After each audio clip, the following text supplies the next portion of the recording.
रतन टाटा, जिनको लेकर आज पूरे देश विदेश में चर्चा हो रही है, लोग उन्हें याद कर रहे हैं और उन्हें श्रद्धांजलि दे रहे हैं। हालांकि शाम 4 बजे उनका अंतिम संस्कार किया जाएगा। उनके पार्थिव शरीर को एनसीपी में रखा जाएगा। फिलहाल उनके घर कोलबा में रखा गया है।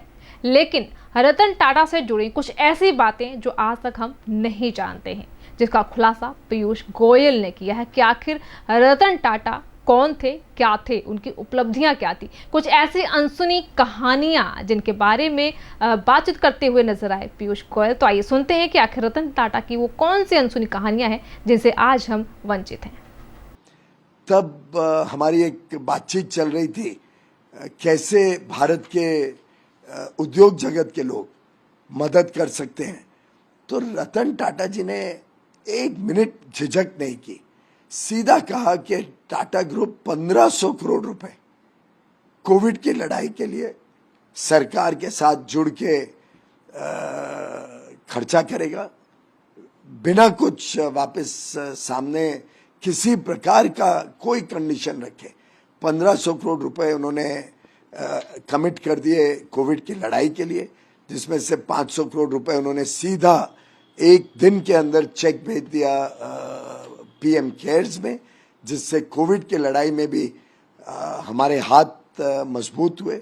मैं समझता हूं एक ऐसा व्यक्तित्व है जिन्होंने जीवन भर व्यापार और उद्योग को तो बहुत नई ऊंचाइयों तक लेके गए ही, ईमानदार व्यवस्थाओं से भी कैसे उद्योग बड़ा बन सकता है, अंतर्राष्ट्रीय पटल पर जा सकता है, उसका एक जीवंत उदाहरण टाटा ग्रुप के रूप में बनाया। लेकिन साथ ही साथ उनका जो निहित चरित्र था, एक सेवा भावी, एक बहुत ही सरल व्यक्तित्व था, उसको कभी बदला नहीं। चूंकि आपका उनसे निजी संबंध भी था, कुछ ऐसी देशवासियों को आप बताना चाहते हैं, क्योंकि अब रतन टाटा नहीं रहे, कोई ऐसी यादें जो आपका उनसे जुड़ा हुआ हो? कई सारे यादें आती हैं। जैसे हमने रेलवे में एक बार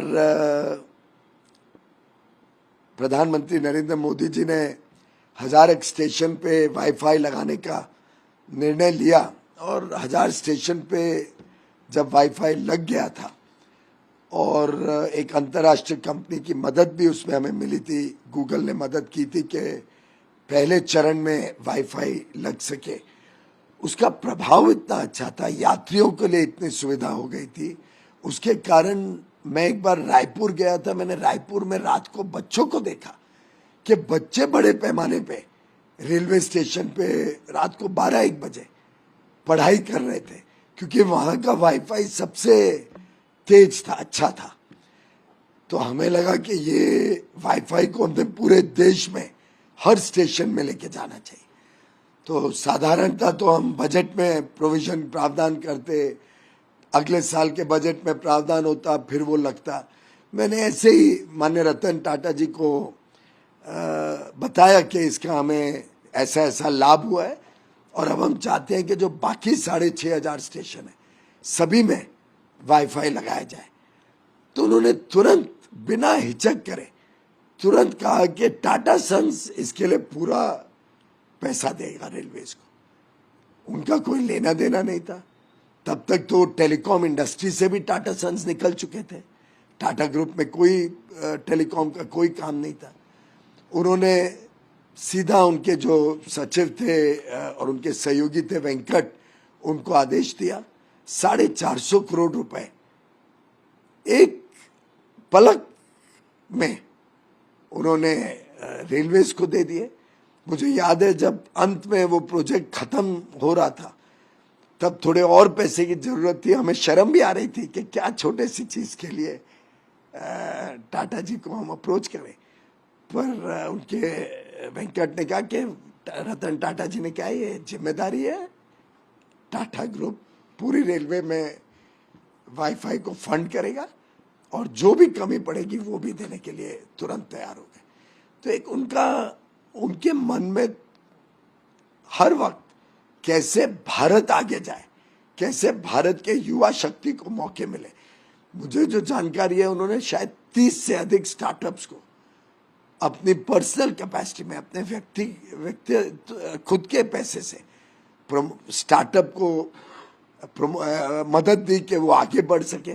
कई बार कोई आइडिया उन्हें अच्छा लगता था तो वो सीधा उसको सपोर्ट करते थे, और मात्र फाइनेंशियल सपोर्ट नहीं, वो मेंटरिंग भी करते थे कि कैसे ग्रुप को सपोर्ट किया जाए, कैसे युवा युवती को मदद की जाए कि वो आगे चल के अपने अनुसंधान से, अपने नए आइडिया से काम बढ़ा सके।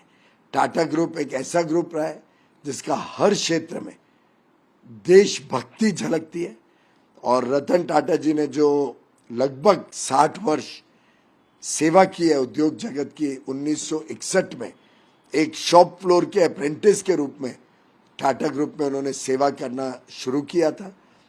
छोटे से पोजीशन से, अपनी मेहनत से, अपने कृतित्व से, अपनी काबिलियत से वो टाटा ग्रुप के चेयरमैन बने, और 1990 से लेके 2012 तक, जब तक वो टाटा ग्रुप के चेयरमैन रहे, फिर शायद 16 से 17 के बीच भी 6-8 महीने के लिए उन्होंने कमान संभाली, लेकिन जीवन भर उन्होंने, मैं समझता हूँ, टाटा ग्रुप को ही नहीं बढ़ाया, देश सेवा करी, और देश का एक अनमोल रत्न के रूप में टाटा ग्रुप को खड़ा किया।